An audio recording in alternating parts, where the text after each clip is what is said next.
ہمارے ہاں پاکستان آزاد ہوا ہے اور 14 اگست ان کے لیے ایک خوشی کی تاریخ ہے کہ اللہ تعالیٰ نے ہمیں ملک نصیب فرمایا ہے. ملک کتنا تھا اور کتنا رہ گیا یہ آپ مجھ سے زیادہ جانتے ہیں. ایک ٹھیک ٹھاک حصہ مشرقی پاکستان بنگلہ دیش بن چکا ہے. قابل حکمران اور لائق سربراہوں کے بد اعمال کے نتیجے میں آدھا جسم پاکستان کا کٹ چکا ہے, آدھا باقی ہے, اور یہ آدھا بھی ٹمٹما رہا ہے. نظریات کونسل 300-400 مولویوں پر مشتمل ہے. نظریات کونسل کو کم از کم اتنی دیانتداری کرنا چاہیے کہ پاکستان کے باشندوں کو اسلامی نظریے کے تحت آزادی وطن کی نعمت کا شکر کس طرح ادا کرنا ہے. جب سربراہ میں, ملک کے حکمرانوں میں, زعماء میں غیرت ہو, جذبہ ہو, ایمان کی صلاحیت ہو, تو وہ اس کے در پہ رہتا ہے کہ میرے ذمہ کیا کام ہے. جب غریبوں کو کچھ بھی نہیں ملا تو جھنڈے لہرا رہے, چیخ رہے, نعتیں پڑھ رہے, اور شکریہ پاکستان اور شکریہ پاکستان. ہائے افسوس مشرقی پاکستان. کہیں جہاز گیر لیا جاتا ہے اور کہیں ملک کا کوئی حصہ دوسرے لوگ غصب کرتے ہیں. وائے ناکامی متائے کارواں جاتا رہا اور کارواں کے دل سے احساس ضیاء جاتا رہا. وہ نظریات کونسل کا ایک ممبر میرا بھی واقف ہے, مجھ سے ٹیلی فون پر مسئلہ پوچھنے لگا. میں نے کہا یہ احساس کیسے پیدا ہوا کہ آپ کو صحیح مسئلہ آ جائے؟ آپ تو نظریات کونسل میں بڑی بڑی تنخواہوں, گاڑی اور مراعات کے لیے بھرتی ہوئے, کسی کی سفارش پر. آپ کا مسئلے سے کیا تعلق؟ اگر مسئلہ ضروری ہوتا تو جید علماء, فقہا, محدثین, مفسرین وہ نظریات کونسل کے رکن ہوتے. میں مانتا ہوں کہ مولانا محمد خان شیرانی جید فقیہ ہے, بصیرت اور شعور کا عالم ہے, لیکن ایک فرد ہے. اتنے سارے ککڑیوں میں ایک بانگی کیا اذان دے گا؟ ککڑیاں جمع ہے. میں نے کہا ایک قرارداد پیش کرو کہ نظریات کونسل کے تحت 14 اگست منانے کا اسلامی طریقہ کیا ہے. چلو یہ غزو یہ میدان پتہ چل جائے گا کہ مولوی کون ہے کون نہیں. یا یہ لکھو کہ اس قسم کی کوئی رہنمائی دینی موجود نہیں, معاذ اللہ واستغفر اللہ.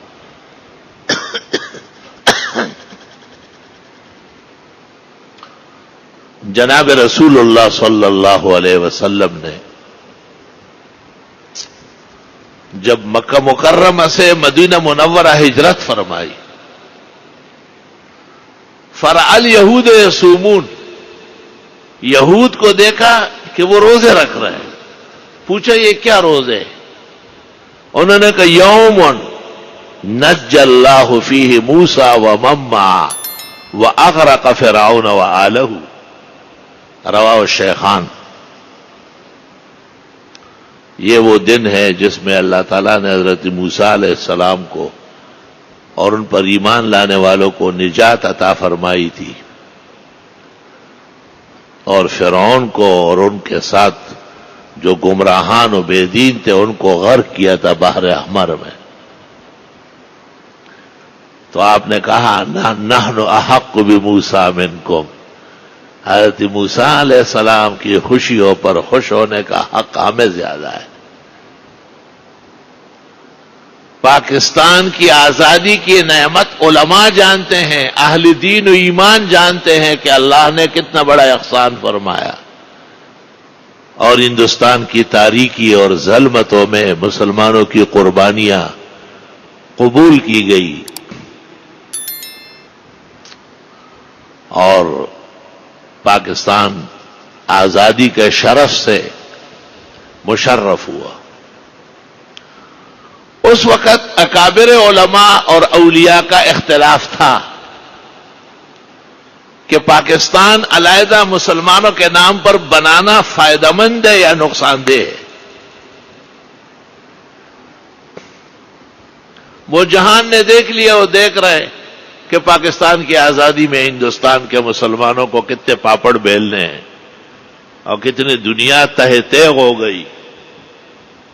وہ درد و غم کا داستان چھیڑنا جائز نہیں ہے۔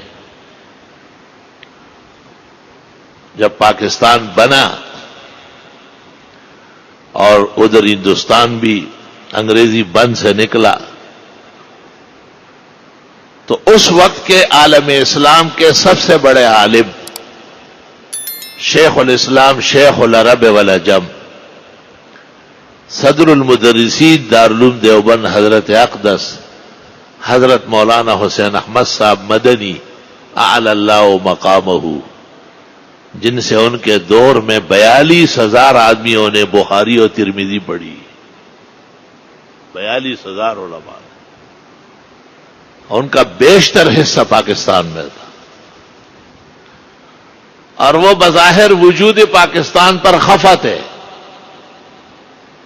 لیکن شیخ الاسلام نے یہاں شیراوالا گیٹ لاہور میں اور پشاور کنونشن میں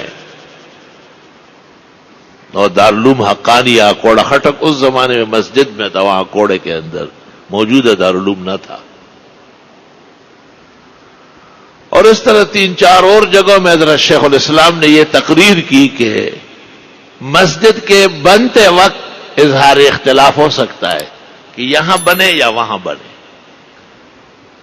اور اتنی بڑی مسجد کے ہوتے ہوئے یہ بن بھی سکتی یا نہیں، یہ تمام فقہی باتیں ہیں، اس کو فروع خلافیہ کہتے ہیں فقہا، یہ عالم اور فقی کا حق ہے،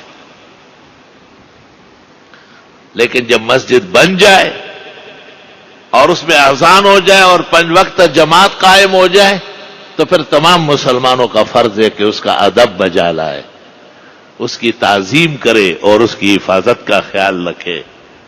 اس لیے وہ اختلاف جو ہندوستان کے اوائل میں پاکستان کے وجود کے سلسلے میں تھا، شیخ الاسلام نے پاکستان آ کر اس سرزمین پر اپنے جید تلامید و اصحاب اور متبعین کے سامنے جڑ سے اکھیڑ کے پھینکا اور سب کو دینی فریضہ سے آگاہ کیا کہ آپ کا اور ہم سب کا فریضہ ہے کہ ہم پاکستان کی حفاظت کریں۔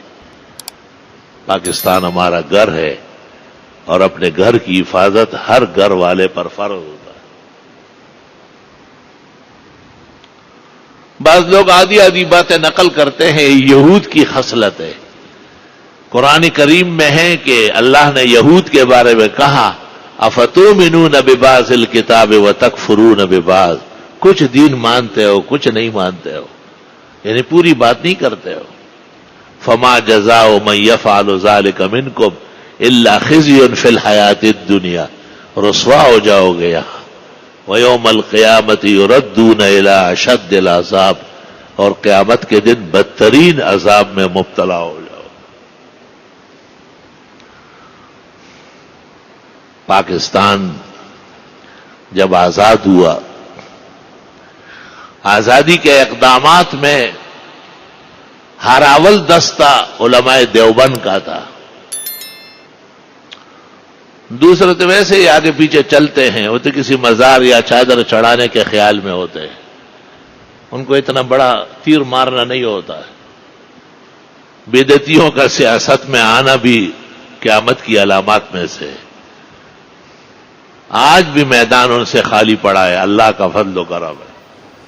محترم ناظرین، آپ کو یہ ویڈیو کیسی لگی کمنٹ کر کے ضرور بتائیں، اور ہمارے چینل کو سبسکرائب ضرور کر لیں۔ جزاک اللہ۔